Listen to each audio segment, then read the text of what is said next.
Welcome to Penrose Learning, where we make understanding easy. In this video, I will explain how to make frozen mixed vegetables taste good. Many people think frozen veggies are just for quick, bland sides, but with the right approach, they can be absolutely delicious. The key is to avoid boiling them, which often leads to a watery, unappetizing result. Instead, we will focus on cooking methods that bring out their natural sweetness and create a much more appealing texture.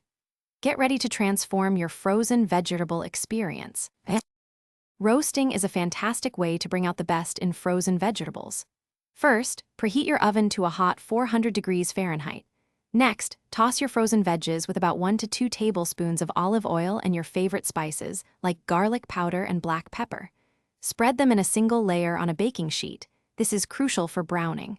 Roast for 15 to 25 minutes or until they are tender crisp and slightly caramelized. Delicious. If you are short on time, sautéing is an excellent alternative. Begin by heating 1 tablespoon of oil or butter in a large skillet over medium-high heat.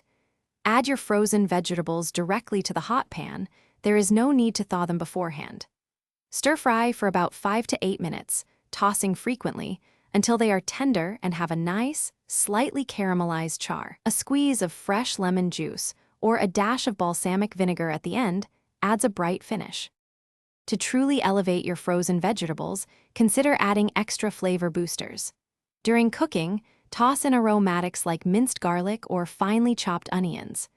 Once cooked, stir in fresh herbs such as chopped parsley, chives, or a sprinkle of dried thyme. For a richer taste, a pat of butter or a sprinkle of grated Parmesan cheese works wonders. Do not be afraid to experiment with spices like smoked paprika or a pinch of red pepper flakes for an exciting twist.